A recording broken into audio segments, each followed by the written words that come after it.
पुष्पा की सीट पर ही चुनाव होने हैं। शुभेंदु वहीं पहुंचे थे और पुष्पा को ही बता रहे हैं कैसे ठीक करेंगे। सुनिए। ताई पुष्पा बोलेছিল झुकेगा नहीं, ताई पुष्पा बोलेছিল झुकेगा नहीं।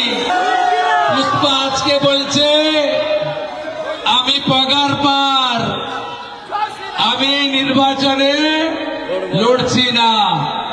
আপনাদের শুধু বলবো তাই পুষ্পা বলেছিল ঝুঁকেগা नहीं, তাই পুষ্পা বলেছিল ঝুঁকেগা नहीं। পুষ্পা আজকে বলছে আমি পগার পার, আমি নির্বাচনে লড়ছি না। तो अब सोचिए जरा, शुभेंदु कह रहे हैं पुष्पा कह रहा था झुकेगा नहीं, लेकिन अब पुष्पा तो लड़ेगा ही नहीं। यह तस्वीर आपको याद होगी जब जहांगीर खान के दफ्तर पर तोड़फोड़ हुई थी। चुनाव नतीजों के बाद की तस्वीर है ये।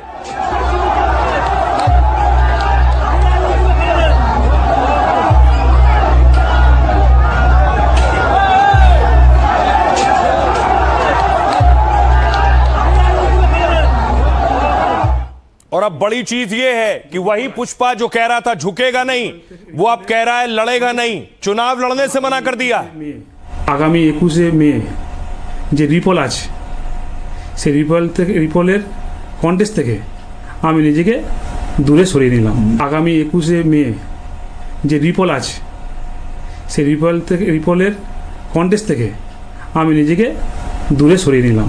যে রিপোল আছে সেই রিপোলের কন্টেস্ট থেকে আমি নিজেকে দূরে সরিয়ে নিলাম। পুষ্পারা ঝুঁকেগা नहीं, टीएमसी खत्म, রিপোলের কন্টেস্ট থেকে टाटा बाय बाय। পুষ্পারা बंगाल में ममता का जो नेता खुद को पुष्पा बता रहा था, फाल्ता के रण में अपनी ताकत दिखा रहा था, अभिषेक बनर्जी का वो राइट हैंड जहांगीर कह रहा था पुष्पा झुकेगा नहीं। पुष्पारा झुकेगा नहीं।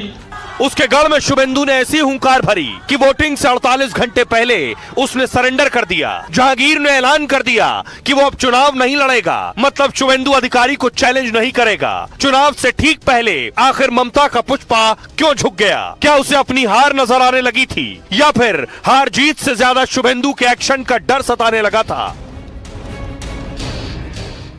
अब देखिए जरा कि आखिर क्या हुआ। जो पुष्पा बन रहा था, जो कह रहा था मैं झुकूंगा नहीं लड़ूंगा, वो आखिर क्यों मैदान छोड़कर भाग गया? सियासत में इसे मैदान छोड़कर भागना ही कहते हैं। जब चुनाव हो, आपने नॉमिनेशन कर रखा है, बाकायदा ईवीएम में टीएमसी का सिंबल होगा, लेकिन पुष्पा कह रहा मैं तो लड़ूंगा ही नहीं। बंगाल की जिस फाल्ता सीट पर 2 दिन बाद चुनाव होने, ये रास्ता फाल्ता का है, 2 दिन बाद चुनाव होने, जहांगीर चुनाव लड़ रहे हैं, उम्मीदवार है टीएमसी के, खुद को पुष्पा कह रहे थे। चुनाव प्रचार खत्म होने से कुछ घंटे पहले इन्होंने मैदान छोड़ दिया और चर्चा होने लगी कि शुभेंदु राज में ममता का पुष्पा झुक गया है। टीएमसी के पुष्पा यानी जहांगीर खान ने खुद पीछे हटने का ऐलान किया। जहांगीर ने अपने बयान में बंगाल के सीएम शुभेंदु अधिकारी की तारीफ की है जमकर और कहा मैं फाल्ता का बेटा हूं और चाहता हूं यहां शांति बनी रहे।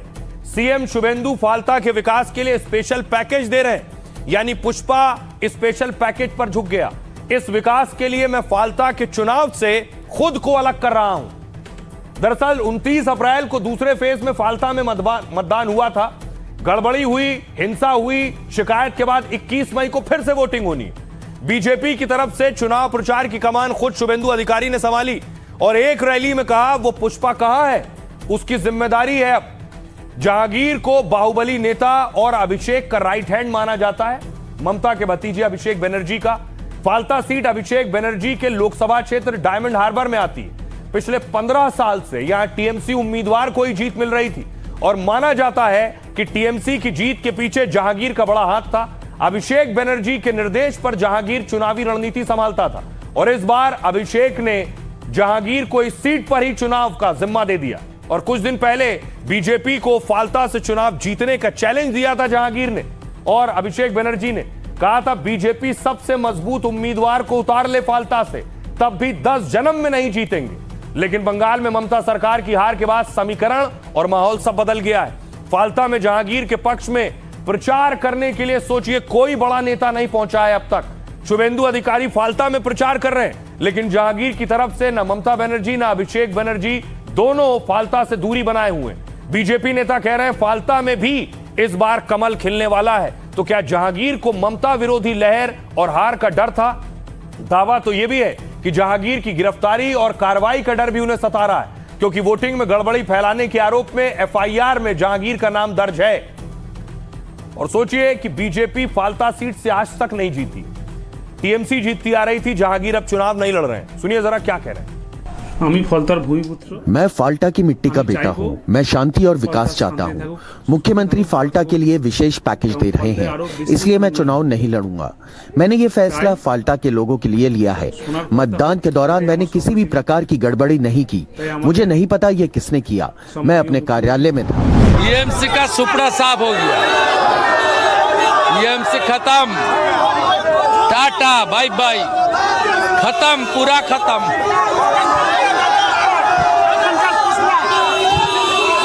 पूरा खत्म। देखिए, बहुत सारे लोग पुष्पा बनते हैं, कभी कुछ बनते हैं, लेकिन पुष्पा तो खुश हो गया इस बार। तो ये सारे जो पुष्पा है और उनके जो बॉस है ना, डायमंड में मैं जब जाता था तो हर जो लैम्प पोस्ट होता था उसके ऊपर फोटो के साथ लिखा होता था ए बी झुकेगा नहीं। तो अब सब झुक रहे हैं, तो ए बी का एजेंट भी झुक गया, आगे ए बी भी झुकेगा। शुभेंदु अधिकारी तो चीफ मिनिस्टर का काम नहीं कर रहा है, ये बीजेपी का कैंपेनर का काम कर रहा है। वो कुछ भी बोले उसका कोई इम्पैक्ट नहीं है, क्योंकि वो तो पार्टीजन बात करते हैं, चीफ मिनिस्टर जैसा बात नहीं करते। देखिए ना, मतलब दाएं बाएं ऊपर नीच में एक भी टीएमसी कोई नहीं है। 80 एमएलए होने के बावजूद भी टीएमसी एकदम खाली हो गया है, इसलिए डर में ये लोग हाथ उठा लिया है। और वहाँ का जनता को भी 10 साल से वोट नहीं दे पाए, उसका जनता भी वोट नहीं दे पाया। पूरा वोटर आईडी कार्ड लेके छप्पा मारते थे। अभी वोटर लोग भी, जनता भी जग गया है। अभी इन लोगों का कोई जगह नहीं है पश्चिम बंगाल में। मजबूरी से कर रहे हैं, वो समझ गया जनता का समर्थन भाजपा के साथ है। ये पराजय, अभिषेक बनर्जी का पराजय, ममता बनर्जी के पराजय, सारे गुंडामी करप्शन की पराजय। हमारे सीएम तो सीधा करेंगे ही, जैसे उत्तर प्रदेश में सीधा हो गया, बंगाल में भी ऐसे सब सीधा हो जाएगा। बंगाल में कहा जा रहा है कि एक्शन इतना ज्यादा हो रहा है, आज तक के इतिहास में नहीं हुआ। लेकिन टीएमसी ये भी कह रही है चुन चुन कर एक्शन हो रहा है। देखिए, ये टीएमसी के नेता को पकड़ा गया तो महिलाओं ने चप्पल निकाल ली और पुलिस की उसी वैन पर चप्पल चलाने लगी जिस पर टीएमसी के नेता को गिरफ्तार करके ले जाया जा रहा है।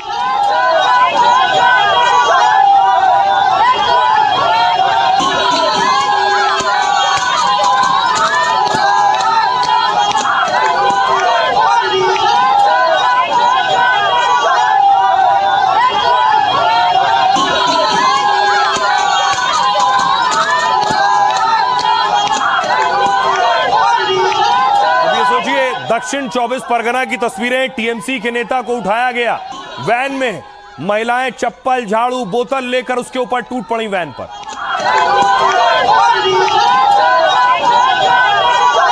ये लोगों का गुस्सा है टीएमसी नेताओं के लिए। क्या आप सवाल ये, एक और तस्वीर देखिए, ये कब्जा की गई थी जमीन जहां दावा है और आरोप है कि टीएमसी का ऑफिस बनाया गया और उस ऑफिस अवैध होने की वजह से बुलडोजर चला।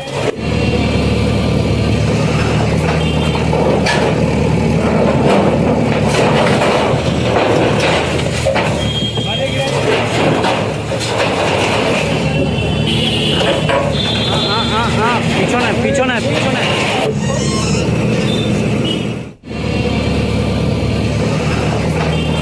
टीएमसी दफ्तर जो अवैध कब्जा कर बनाया गया तो उस पर बुलडोजर चला। अब ये देखिए, दावा है कि आरोप है कि सिंचाई विभाग की जमीन थी जिस पर अतिक्रमण किया गया था, वहां भी बुलडोजर चल रहा है। तो बुलडोजर का काम बढ़ गया है, बुलडोजर चलाने वालों का काम बढ़ गया है। हर शहर में जहां अवैध अतिक्रमण है वहां बुलडोजर चल रहा है। ये नंदीग्राम की तस्वीरें मैं आपको दिखा रहा हूं। अब इधर ममता बनर्जी ने आज बैठक बुलाई थी उन विधायकों की जो जीत के आए हैं। सभी ममता बनर्जी के आवास पर पहुंचे एक एक करके विधायक, जिनके साथ ममता बनर्जी ने मुलाकात की।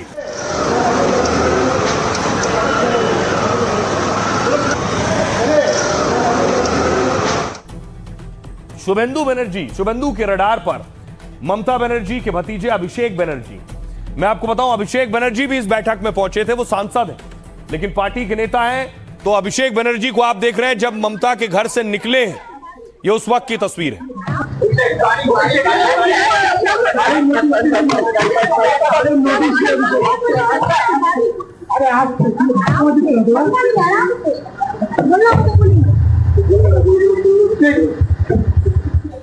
और शुभेंदु के एक बयान से साफ है कि क्या होने वाला है। उन्होंने कहा दीदी गई, टाटा बाय बाय। सुपड़ा साफ हो गया, टीएमसी का सुपड़ा साफ हो गया, टीएमसी खत्म, टाटा बाय बाय, खत्म, पूरा खत्म, टाटा बाय बाय, खत्म, पूरा खत्म, खत्म, पूरा खत्म। अब खबर यह है कि सबसे पहले ममता के भतीजे अभिषेक बनर्जी के घर पर बुलडोजर चल सकता है। दावा है कि अभिषेक बनर्जी के घर का कुछ हिस्सा अवैध है, जिसके लिए नोटिस दिया गया है कि उसे हटा दें वरना फिर बुलडोजर चलेगा।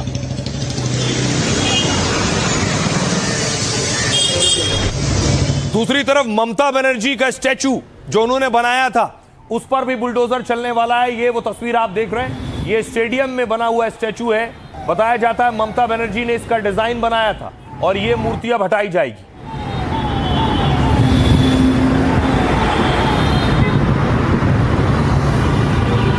तो बुलडोजर अब ममता बनर्जी और भतीजे तक भी पहुंच गया। और क्यों? ममता के भतीजे अभिषेक बनर्जी पर बुलडोजर एक्शन हो सकता है। अभिषेक बनर्जी के 2 आलीशान घरों पर गाज गिर सकती है। प्रशासन ने 7 दिनों में अवैध हिस्सा गिराने का अल्टीमेटम दिया है। अभिषेक पर यह कड़ा एक्शन लिया है कोलकाता नगर निगम ने। सोचिए, जब तक सत्ता में थे तो नगर निगम ने कभी ये सोचा भी नहीं और ख्याल भी नहीं आया और हिमाकत भी नहीं की। उनके शांति निकेतन और काली घाट वाले घर पर नोटिस चस्पा किया गया है और कहा है दोनों घरों में कुछ हिस्से तय नक्शे के बाहर जाकर बने। क्या इस अतिरिक्त निर्माण के लिए नगर निगम से मंजूरी ली गई थी?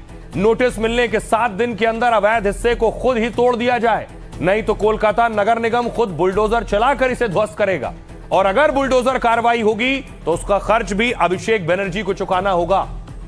अब एक जगह और बुलडोजर चल सकता है, जो ममता बनर्जी के पीछे आप मूर्ति देख रहे हैं, स्टैच्यू। ममता बनर्जी की बनाई मूर्ति पर बुलडोजर चलने वाला है। साल लेक स्टेडियम के बाहर लगी है ये फुटबॉल वाली मूर्ति हटाई जाएगी। 9 साल पहले ममता बनर्जी ने एक विवादित मूर्ति डिजाइन की। विवादित क्यों? क्योंकि इस पर बहुत बवाल हुआ।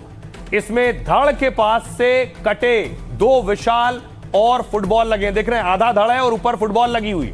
और इसमें विश्व बांग्ला लोगों के साथ फुटबॉल में जॉय लिखा है। बंगाल के नए खेल मंत्री ने इसे अजीबोगरीब, भद्दा और बेतुका बताया और कहा जनता का पैसा किसी की निजी पेंटिंग को सजाने के लिए नहीं है। इसकी जगह स्टेडियम का आधुनिक बुनियादी ढांचा तैयार किया जाएगा और ऐसे बेमतलब ढांचे को जल्द से जल्द बुलडोजर से हटा दिया जाएगा। सुनिए जरा इस पर क्या कुछ कह रहे हैं तृणमूल कांग्रेस के नेता और बीजेपी के नेता। यानी जो कानून देश का है उसने वो कानून का हमने सामने रखा है। कोई नया कुछ नहीं किया है, पहले से कानून था। यह कानून का राज होना चाहिए हर क्षेत्र में। पुलिस ने कार्रवाई शुरू कर दी सब जगह में। तो सरकार का जो होता था कानून, हम कानून पर सरकार चलेगी, उसको लोगों के सामने रखा है रिमाइंडिंग के पहले। और क्यों मानना चाहिए ये समझाने के लिए सबको हम लोग कार्यक्रम कैसे कैसे लड़ाई किया जाए उसको लिए बड़ी तरीका से प्लान किया जाए। अभिषेक बनर्जी, ममता बनर्जी, कोणाल, ये लोग बताएंगे तभी हम होंगे कामयाबी, हम होंगे कामयाब, हम होंगे।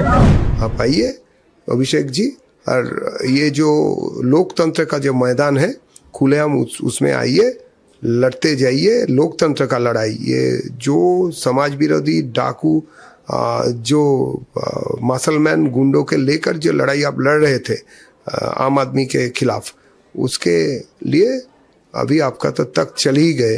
अभी आम आदमी देखना चाहते हैं ये कि आप लड़ाई का मैदान में, लोकतंत्र का लड़ाई का मैदान में आप कैसे उतारने वाला है। अब देखिए दूसरी तरफ क्या हो रहा है। सिर्फ बुलडोजर एक जगह नहीं चल रहा है, उन लोगों पर भी कार्रवाई हो रही है जिन्होंने हिंसा की है, चुनाव से पहले, चुनाव के बाद। यह तस्वीर देखिए आसनसोल की है। आसनसोल में हिंसा हुई, पत्थर चले, आंसू गैस के गोले दागे गए, पुलिस चौकी तोड़ दी गई।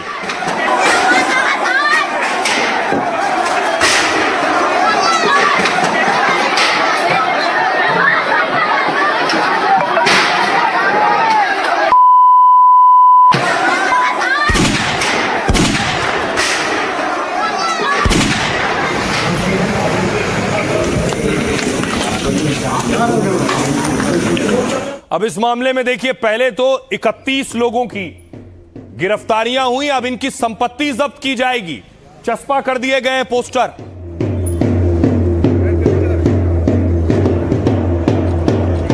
जहांगीर मोहल्ला क्षेत्र में 15/5/2026 को घटित हिंसक घटना के संबंध में आसनसोल नॉर्थ थाना में एक मामला दर्ज किया गया।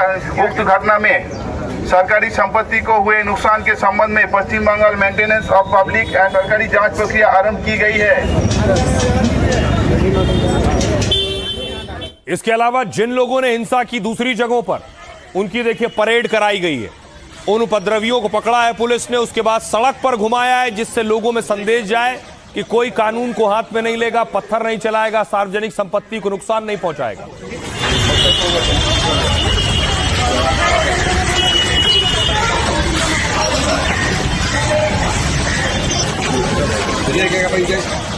देखिए जरा उपद्रवियों पर किस तरह से शुभेंदु अधिकारी एक्शन ले रहे हैं, क्या कार्रवाई कर रहे हैं। सबसे पहले देखिए, आसनसोल की तस्वीर दिखा रहा हूं। 3 दिन पहले लाउडस्पीकर को लेकर आसनसोल में बवाल हुआ और कुछ प्रदर्शनकारियों ने पुलिस थाने में भीड़ ले जाकर तोड़फोड़ की। शुभेंदु सरकार ने उपद्रवियों को पकड़ा है, उन पर एक्शन लिया है और हिंसा और बवाल को लेकर 25 से ज्यादा गिरफ्तारियां हुई हैं। पुलिस ने दंगाइयों को सबक सिखाने के लिए पहले उनका जुलूस निकाला सबके सामने और दंगाइयों से वसूली का नोटिस भी जारी किया उन्हें। घटना के दौरान सरकारी संपत्तियों को नुकसान पहुंचा था। शुरुआती स्तर पर नुकसान का आकलन किया जा रहा है और संबंधित विभागों से नुकसान की रिपोर्ट मांगी गई है। दूसरी तस्वीर ये देखिए, 17 मई को प्रदर्शन के दौरान पत्थरबाजी हुई थी। इस पत्थरबाजी में करीब 10 पुलिस वाले घायल हुए थे। इसको लेकर मुख्यमंत्री ने उपद्रवियों को कड़ी चेतावनी दी और कहा कि ऐसे देश विरोधी गतिविधियों की इजाजत नहीं होगी। शुभेंदु ने कहा, पहले कश्मीर में पत्थरबाजी होती थी, लेकिन 370 हटने के बाद पत्थरबाजी बंद हो चुकी है। बंगाल में भी लोगों को इसकी आदत पड़ गई है। पहले बंगाल में डर का माहौल था, अब नहीं है। अब पुलिस पर पत्थर किसी भी हाल में बर्दाश्त नहीं होगा। अब इस मामले में 40 लोगों की अब तक गिरफ्तारी हो चुकी है। सुनिए जरा तृणमूल कांग्रेस के नेता क्या कह रहे हैं। कश्मीर और बंगाल का एक साथ बात करना बंगाल का इंसल्ट है। कश्मीर का मसाला एकदम दूसरा था, लेकिन आज जो बंगाल को कश्मीर के साथ नया चीफ मिनिस्टर इक्वेट कर रहे हैं, ये बहुत दुख का बात है। ये नहीं होना चाहिए। बंगाल कभी कश्मीर जैसा बना नहीं और होगा भी नहीं। देखिए, पत्थरबाजी करने का बंगाल में कोई कोशिश करेगा तो शुभेंदु अधिकारी उसको छोड़ने वाले नहीं है। पश्चिम बंगाल में अब कानून का राज है और कानून से ही पश्चिम बंगाल चलेगा। कोई कानून में हाथ में लेगा तो उस पर कार्रवाई हो। तो कार्रवाई चौतरफा हो रही है। टीएमसी आरोप लगा रही है कि यह राजनीतिक प्रतिशोध में हो रहा है, राजनीतिक बदला है। टीएमसी के एक डॉन, जिन्हें ममता का डॉन भी कहते हैं, उससे पहले एक तस्वीर देखिए जरा।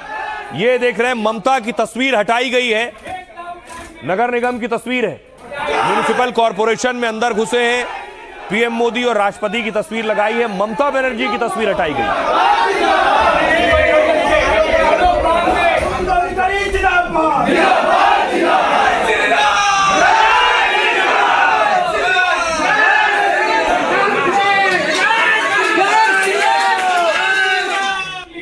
अब देखिए ममता के डॉन पर एक्शन हुआ। ये जो देख रहे हैं जिसे चलता हुआ, ये ममता का डॉन है।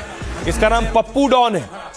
राज्य से तोड़ के निकले इसरो की तरह, छाप के नहीं गई दूसरों की तरह। वास्तविक कला मेरी लाइफस्टाइल की तरह, रोली रेंज वो मैं चक्री की तरह, नंगे पैरों जो सिग्नल पे खड़ा। राज्य से स्वागत करवा था। कहा जाता है कि ममता के राज में ये डॉन था। इसके ऊपर बहुत से आरोप भी लगे हैं। अब देखिए ईडी ने कार्रवाई की है और पप्पू डॉन को ईडी ने उठा लिया है।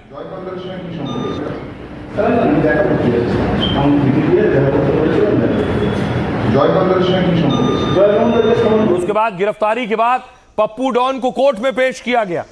ईडी की टीम लेकर सोना पप्पू को कोर्ट पहुंची है।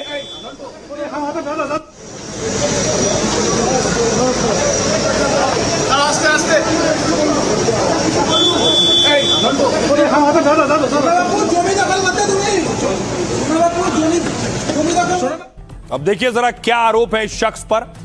ईडी ने शिकंजा कसा है, लेकिन अब तक एजेंसियों से दूर था। सोना पप्पू उर्फ विश्वजीत पोद्दार ममता राज का सबसे बड़ा डॉन था, लेकिन बंगाल में सरकार बदलते ही वो कानून के शिकंजे में आ गया।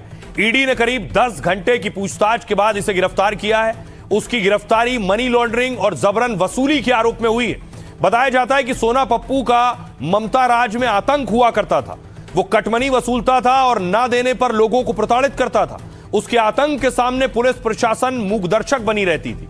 ईडी ने अवैध वित्तीय लेन देन को लेकर उसे 5 समन जारी किए, लेकिन वो हाजिर नहीं हुआ और कानून की आंखों में धूल झोंकता रहा। हाल में इसी केस में ईडी ने एक पुलिस अधिकारी को गिरफ्तार किया और जिसके बाद सोना पप्पू पर दबाव बढ़ा और वो सोमवार को ईडी दफ्तर पहुंचा था, लेकिन जांच एजेंसी के सवालों के सामने उसकी हेकड़ी निकल गई।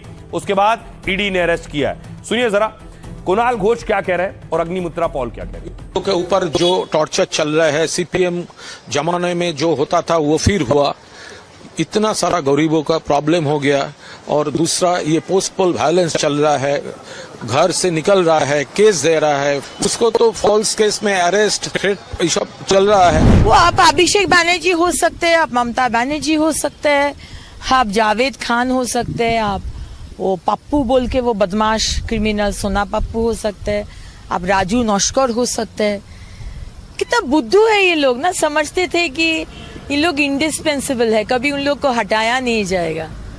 15 साल बेलेघाटा में और कौशबा में इतना बदमाशी किए, अब अरेस्टेड है। और अभिषेक बनर्जी भी, आप भी कोई भगवान नहीं है। ये पब्लिक का पैसा से सरकार चल रही है और पब्लिक को कोई अपमान हो, असुविधा हो या पब्लिक को ठग कर कुछ किया जाए, वो हम लोग करने नहीं देंगे। अब देखिए, इन सारे एक्शन के बीच शुभेंदु अधिकारी के एक एक्शन की तारीफ हो रही है जो अब तक अड़चन थी। ममता राज में ऐसा आरोप है। शुभेंदु अधिकारी ने बीएसएफ के साथ बैठक की पिछले दिनों और यह तय किया कि वो इलाका वो बीएसएफ को देंगे, वो जगह केंद्र सरकार को देंगे जहां सबसे जरूरी है सुरक्षा। वो कौन सी जगह मैं आपको बताऊं, खासतौर से बॉर्डर का इलाका। बॉर्डर के इलाके की जो जमीन है बीएसएफ चाहती थी, आरोप लगा कि ममता राज में वो जमीन नहीं मिल पाई बीएसएफ को। और वो खास जगह है जिसे चिकन नेक कहते हैं। कई बार आपने सुना होगा विरोधियों को, और खासतौर से बांग्लादेश में भी आपने सुना होगा, जब बांग्लादेश में कहा जाता था भारत की चिकन नेक काट देंगे, चिकन नेक काट के नॉर्थ ईस्ट को अलग कर देंगे। वो चिकन नेक पश्चिम बंगाल का हिस्सा है। वहां की जमीन शुभेंदु अधिकारी केंद्र को देने जा रहे हैं। देखिए जरा, जिससे सुरक्षा बढ़ाई जा सके। ये आप देख रहे हैं नक्शा, ये पूरा नॉर्थ ईस्ट है। इसमें असम एक आप देख रहे हैं, ऊपर भूटान है, नीचे बांग्लादेश देख रहे हैं, उधर नेपाल देख रहे हैं। लेकिन ये बीच का हिस्सा जो आपको नजर आ रहा है सिलीगुड़ी के पास, जो व्हाइट सर्कल आप देख रहे हैं, ये पश्चिम बंगाल से सिलीगुड़ी से ही आप देख रहे हैं, यहां से निकलकर पूरे नॉर्थ ईस्ट में एंट्री होती है। सिर्फ यही हिस्सा है जहां नॉर्थ ईस्ट में एंट्री होती है, बाकी बांग्लादेश है और कहीं से आप नहीं जा सकते नॉर्थ ईस्ट में। इसको चिकन नेक कहते हैं। और बांग्लादेश को में आपने सुना होगा कट्टरपंथियों को कि चिकन नेक काटेंगे। ये यहां की जमीन शुभेंदु ने केंद्र सरकार को दी है, जो सुरक्षा के लिए जरूरी थी। यहां सुरक्षा होगी तो भविष्य में दुश्मन सोच भी नहीं पाएगा कि वो नॉर्थ ईस्ट को चिकन नेक से काट सकता है। शुभेंदु ने यह बड़ा काम किया है और शायद इसकी बहुत जरूरत भी थी और इसके लिए उनकी तारीफ हो रही है जो अब तक रुका हुआ था। देखिए जरा इसका मकसद क्या है। यह है चिकन नेक। सिलीगुड़ी कॉरिडोर यानी चिकन नेक बहुत संवेदनशील और अहम है। देश के नॉर्थ ईस्ट के 8 राज्य चिकन नेक के रास्ते से जुड़े हुए हैं।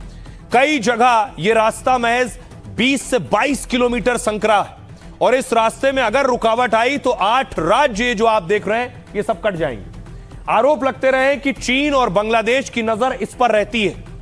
बांग्लादेशी कट्टरपंथी चिकन नेक को लेकर धमकी भी देते रहे, इसलिए सुरक्षा और नेटवर्क के लिए केंद्र इसका जिम्मा मांग रही थी। लेकिन आरोप लगा कि ममता सरकार इसे जानबूझकर टाल रही थी।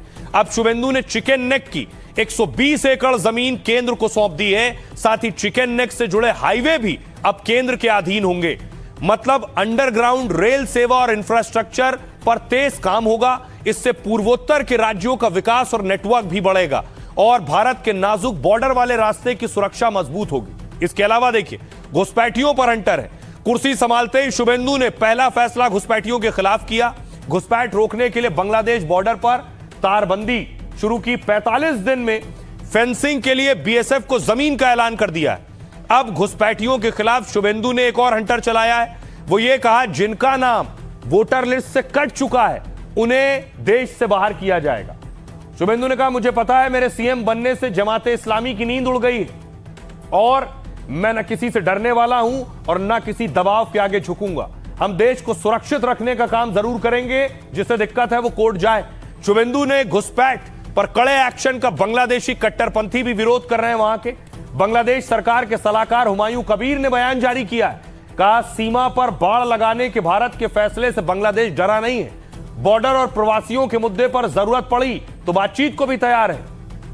सुनिए जरा शुभेंदु अधिकारी इस पर क्या कुछ कह रहे हैं। डरने वाला आदमी नहीं हूं, डराने का काम करने का कोई जरूरत नहीं है। भाजपा ने जो कमिटमेंट दिया वो पूरा करने का काम भाजपा का चीफ मिनिस्टर करेगा। नेशन फर्स्ट, देश को सुरक्षित रखने का काम भारतीय जनता पार्टी का ही सरकार करेगा। पहले तो वोटर लिस्ट में डिटेक्ट हो गया, उसका बाद वोटर लिस्ट में डिलीट हो गया, अभी तो टाइम आ गया है बंधु डिपोर्ट करने का। ये सब नहीं चलेगा। आप लोग पार्थ सर्कस में काल जो किया हमारी पुलिस भाई का साथ, आपको भुगतना पड़ेगा। और आइए बंगाल के बाद दूसरे राज्य चलते हैं, जहां के विधानसभा चुनाव पर पूरे देश की नजर है कि यूपी में क्या होगा। 27 की सत्ता का धर्मयुद्ध शुरू हो गया है। आज सीएम योगी आदित्यनाथ बस्तर में थे, गृह मंत्री अमित शाह से मिल रहे थे, एक खास कार्यक्रम के लिए पहुंचे थे।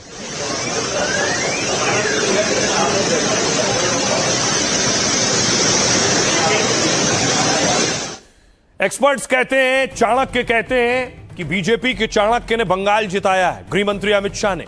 अब उनके ऊपर भी जिम्मेदारी है उत्तर प्रदेश की। तो योगी आदित्यनाथ और गृह मंत्री अमित शाह मिले हैं और यह माना जा रहा है कि योगी के कल के बयान से ही 27 के चुनाव की तैयारी शुरू हो गई।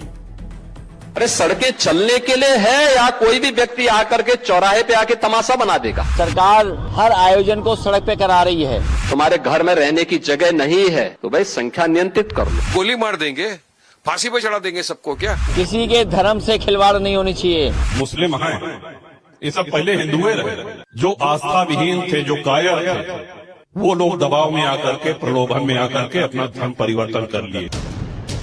उत्तर प्रदेश में मई के महीने में सिर्फ आसमान से आग नहीं बरस रही, बल्कि आक्रामक बयानों ने भी यूपी में सियासी तपिश बढ़ा दी है, क्योंकि 2027 में सत्ता के लिए धर्म युद्ध का आगाज हो चुका है। चुनाव से एक साल पहले ही हिंदू, मुसलमान और नमाज जैसे मुद्दे जोर पकड़ने लगे हैं। सत्ता और विपक्ष दोनों ने अपनी लाइन तय कर ली है। योगी और अखिलेश चुनावी मैदान में उतर चुके हैं। राजनीतिक पिच तैयार है, एक दूसरे पर वार पलटवार हो रहा है। अपराध से लेकर महंगाई, महिला, तमाम मुद्दों पर सियासी एनकाउंटर हो रहा है। तो रही अब आपको बताऊं योगी क्या कह रहे हैं, और योगी के बयान पर आज अखिलेश ने पलटवार किया। अखिलेश क्या कह रहे हैं? योगी ने कहा था नमाज पढ़नी है तो तय जगह पर पढ़िए, ज्यादा संख्या है तो शिफ्ट में पढ़ लीजिए। हम किसी को भी नमाज पढ़ने से नहीं रोकेंगे, लेकिन सड़क पर अराजकता भी नहीं होने देंगे। सड़कें नमाज या किसी तरह की भीड़ जुटाने के लिए नहीं है। प्यार से मानेंगे तो ठीक है, नहीं तो दूसरा तरीका अपनाएंगे। अखिलेश यादव ने कहा ये मुद्दों को भटकाकर असली सवालों से ध्यान हटा रहे हैं। कौन सड़क पर नमाज पढ़ रहा है? अगर जगह कम है, कोई सड़क पर नमाज पढ़ भी रहा है तो क्या दिक्कत है? किसी के धर्म में दखल मत दो और ना उसका अपमान करो। इसी तरह राजा भैया ने कहा आज जितने भी मुसलमान हैं वो पहले हिंदू ही थे, ये अरब से नहीं आए, ये सब यहीं के रहने वाले हैं। आस्था विहीन कायरों ने दबाव में धर्म बदल लिया, जबकि वीर और बलिदानी लोग अपने धर्म पर कायम रहे। इस पर शिया धर्मगुरु यासूब अब्बास ने जवाब दिया, ये सही है कि हिंदुस्तान में लोग धर्म बदलकर मुसलमान बने, लेकिन इसकी वजह डर या लालच नहीं बल्कि छुआछूत थी। मोहम्मद साहब का इस्लाम ही असली इस्लाम है, लेकिन मुगलों ने जो नियम लागू किए वो असली इस्लाम नहीं है।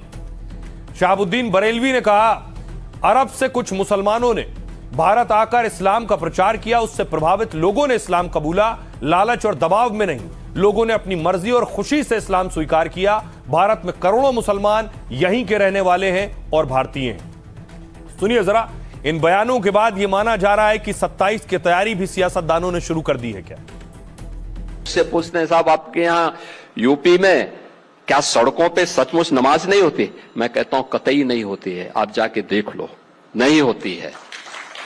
अरे सड़कें चलने के लिए है या कोई भी व्यक्ति आकर के चौराहे पे आके तमाशा बना देगा? क्या अधिकार है उसको सड़क रोकने का? आवागमन बाधित करने का कौन सा अधिकार? उन लोगों ने मुझसे कहा साहब कैसे होगा, हमारी संख्या ज्यादा है। हमने कहा शिफ्ट में कर लो, तुम्हारे घर में रहने की जगह नहीं है तो भाई संख्या नियंत्रित कर लो, और नहीं है सामर्थ्य क्यों बेकार आगे संख्या बढ़ाई जा रहे हैं। हम लोग आज भी बाहर बैठे हैं सड़क पर। अगर सरकार मना कर लेगी कि हम प्रेस नहीं सड़क पे कर सकते हैं, तो सरकार हर आयोजन को सड़क पे करा रही है क्योंकि उन्होंने कोई इंतजाम ही नहीं किया। किसी के धर्म से खिलवाड़ नहीं होनी चाहिए। हमारा संविधान, हमारा लोकतंत्र कहता है कि सबको बराबर का अधिकार है। भारतीय जनता पार्टी ये चाहती है कि हम बहस करने लगे और चीजों पर। मुस्लिम हैं, ये सब पहले हिंदुए रहे, ये कौनो अरब से वहां से नहीं आया है। जो आस्था विहीन थे, जो कायर थे, जो लोभी थे, लालची थे, जो निष्ठाहीन थे, वो लोग दबाव में आकर के, प्रलोभन में आकर के अपना धर्म परिवर्तन कर लिए। और जो धार्मिक थे, जो वीर थे, जो बलिदानी थे, हम सभी लोग उनकी संतानें हैं। गोली मार देंगे, फांसी पे चढ़ा देंगे सबको क्या? अगर मस्जिद में जगह नहीं मिली, मेरे लिए फर्ज है नमाज पढ़ना, तो मैं तो रास्ते पे पढ़ूंगा। क्या करेंगे? मार देंगे, मार दो। अरे 5 मिनट में क्या फर्क पड़ जाता है? मगर इस तरह की भाषा का प्रयोग करना, मैं समझता हूं ये मुख्यमंत्री को जरा भी शोभा नहीं देता। बहुत ज्यादा दिन हो नहीं पाएगा, लोगों को समझ में आ रहा है। लोग समझ रहे हैं कि आप हिंदू मुसलमान करके, नफरत कर करके, तो ये धीरे धीरे जो छोटे लोग हैं उनको खत्म करने की दिशा के अंदर ये सरकार बढ़ रही है। वो तो एकदम सही बोले हैं, सड़क चलने के लिए है और सारे ना समझ है, वो सड़क पे नमाज पढ़ रहे हैं। क्या करेंगे? इसमें थोड़ा समझदारी की जरूरत है। नमाज की जगह वहाँ हो, रोड पे हो, घर में हो, गंगा जी किनारे जहाँ मन तहाँ नमाज थोड़ी ना पढ़ा जाता है, उसका एक स्थान बना है। पूजा करने के लिए आपको सड़क पे आना पड़ेगा। आप अपने घर पे पूजा कर सकते हैं, आप अपने मंदिर में पूजा कर सकते हैं, आप अपने मस्जिद में पूजा कर सकते हैं। नमाज पढ़ने से 5-4 मिनट की कुछ नहीं हो रहा। अगर पढ़ भी लेगा सड़क पे आदमी, ना उससे ट्रैफिक रुकेगा, ना कोई बाधा हो। तो मसला हल होने वाला नहीं कि नमाज ना पढ़ो, यहाँ ना खड़े हो, नहीं होते भाई, इससे क्या हो? नमाज जो रोड पढ़ते, ये शक्ति प्रदर्शन है मुस्लिमों का। ये शक्ति प्रदर्शन इसलिए दिखा रहे कि यहाँ पे हमारी आबादी है और ये आने वाले समय में हम आपको दबा कर रखेंगे। इस सड़क हो जाता है तो पूरा भीड़ होने से एम्बुलेंस या किसी प्रकार की रास्ते में निकलने पे समस्याएं आ सकती है। अगर नमाज पढ़ना ही है तो भैया उनके पास जगह है तो वहाँ भी पढ़ा जा सकता है। देश के मुख्यमंत्री हैं, पूरी जनता का उनका सम्मान और ध्यान देना जरूरी है, जिससे हर आदमी सुरक्षित रहे। अगर मना करते हैं तो अच्छी बात है, हम सुरक्षा के दृष्टि से भी देखते हैं। आपने देखा होगा कभी मरीज जा रहे हैं, कभी स्कूल के बच्चे जा रहे हैं। अगर ऐसे में अगर रोड को अगर जाम कर दिया जाएगा तो क्या समय से लोग पहुंच पाएंगे? एम्बुलेंस लगी है, आप रोड जाम की हैं, कोई जा रहा है अर्जेंट, किसी को ट्रेन पकड़ना है, कहीं जा रहा है अर्जेंट, फिर माहौल भी बिगड़ जाता है। अगर जरा से बोल दे तो उस बीच का माहौल भी तो खराब हो सकता है। तो मुख्यमंत्री ने कहा है भाई ठीक है, वो रोड पे नहीं पढ़ना है, शिफ्ट हो जाए तो अच्छी बात है। भाई हमारे देश के मुख्यमंत्री हैं, उनकी भी बात रखनी चाहिए। हमारा हिंदू समाज भी तो पूजा करता है, पाठ करता है, रोड चक्का जाम करके नहीं करता है ना कि हर शुक्रवार जाम करेगा, या कोई एम्बुलेंस जा रहा है या कोई पेशेंट जा रहा है या कुछ भी जा रहा है, तो ये तो गलत है। जो गलत है वो गलत है। जब मस्जिद में जगह नहीं मिलती है तभी कोई मजबूरी में रोड पे आता है पढ़ने। मुख्यमंत्री का जो बयान है वो राजनीतिक रहता है, हिंदू मुस्लिम वाला। ये तो जनता के मुद्दे हैं, जनता परेशान है इन सब चीजों से। कहीं भी नमाज पढ़ना, जब नमाज पढ़ने के लिए जगह दी हुई है, वक्फ बोर्ड के पास इतनी जमीन है, वो वहां नमाज का इंतजाम करे। अब देखिए जरा, ये तो योगी के फैसले के बाद लोग क्या कह रहे थे वो आपने सुने। अब योगी के एनकाउंटर की बात करते हैं। नोएडा में एनकाउंटर हुआ है, कल भी मैंने आपको दिखाए थे आधा दर्जन से ज्यादा एनकाउंटर। ये हत्या के आरोपी का एनकाउंटर हुआ। गलती होगी बस मुझे माफ कर दो, अपना करने का गलती होगी बस मुझे माफ कर दो, अपना करने का। अब देखिए एक और तस्वीर आई इटावा से। कुख्यात अपराधी का एनकाउंटर इटावा में हुआ है और ये हाफ एनकाउंटर है।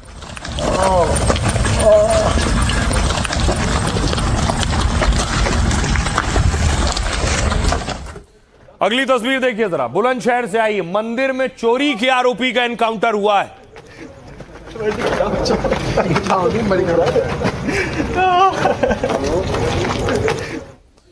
अगली तस्वीर देखिए, ये मथुरा से है, आरोपी फरार था, पुलिस ने पकड़ा है और उसके बाद एनकाउंटर हुआ। अपना गलती होगी बस मुझे माफ कर दो, अपना करने का अपना करने गलती होगी बस मुझे माफ कर दो। अब देखिए जरा, अब आपको दिखाता हूं अगली तस्वीर प्रतापगढ़ की। एनकाउंटर में आरोपी घायल हुआ है, यूपी के प्रतापगढ़ से तस्वीरें पुलिस वाले उठाकर ले जा रहे हैं। माफ कर दो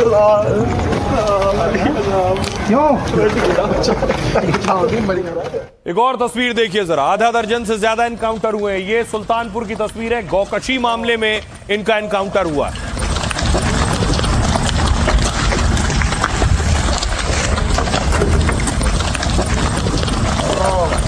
इन एनकाउंटर पर विरोधी सवाल भी उठाते हैं कि सारी गोलियां पैर के नीचे ही क्यों लगती हैं। अगली तस्वीर देखिए, सहारनपुर की तस्वीर है, गौकशी मामले में एनकाउंटर हुआ है इनका।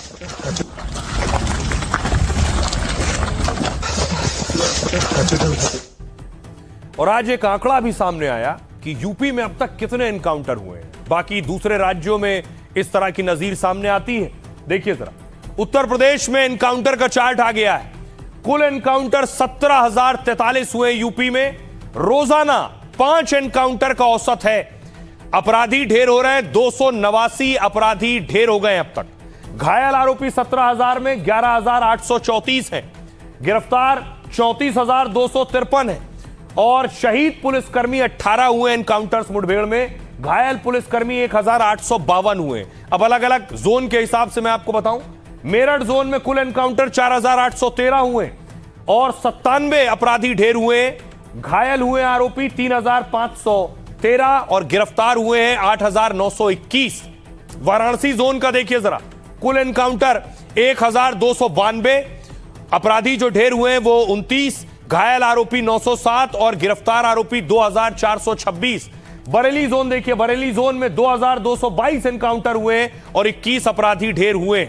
लखनऊ जोन में 971 एनकाउंटर हुए हैं और 20 अपराधी ढेर हुए हैं। कानपुर जोन में 791 कुल एनकाउंटर और 12 अपराधी ढेर किए गए। गाजियाबाद कमिश्नरेट में 789 एनकाउंटर और 18 अपराधी ढेर हुए हैं। आगरा में देखिए 489 कुल एनकाउंटर और 10 अपराधी ढेर हुए। गौतम बुद्ध नगर में 1,114 कुल एनकाउंटर और 9 अपराधी ढेर हुए।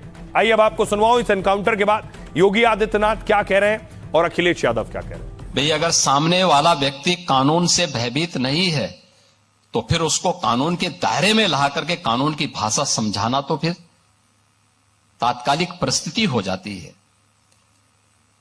बहुत बार लोग टिप्पणी करते हैं कि पुलिस ने गोली क्यों मार दी। अगर पुलिस गोली ना मारी तो क्या पुलिस गोली खाए? ये दोनों काम एक साथ नहीं चल सकते। अगर उस अपराधी को गोली चलाने की स्वतंत्रता है तो पुलिस के पास भी हमने इसलिए पिस्तौल दी है कि वह भी उसके सामने उसका मुकाबला करे। उसका प्रशिक्षण इसी बात को लेकर के हो रखा है और उसको जिस भाषा में समझे उस भाषा में उसको समझाने का काम करे।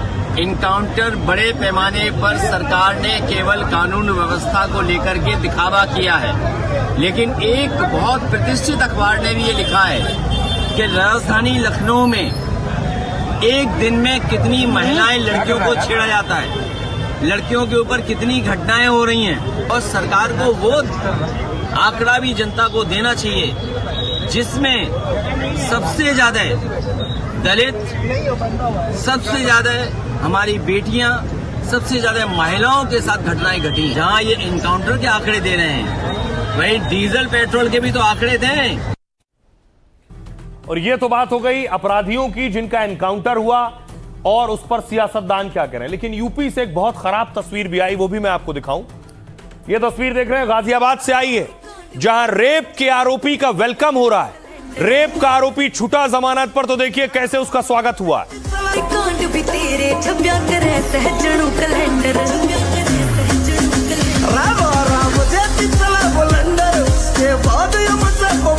और ये जो तस्वीरें देख रहे हैं, देखिए जरा, जैसे लग रहा है कोई बहुत जंग जीत कर लौटे हो। कंधे पे उठा रखा, गले में माला डाल रखी है, एलएलबी छात्रा से रेप का आरोपी है, जमानत पर आ रहा है और कंधे पर लेकर समर्थक निकल रहे हैं। ये आज की सबसे खराब और शर्मनाक तस्वीर।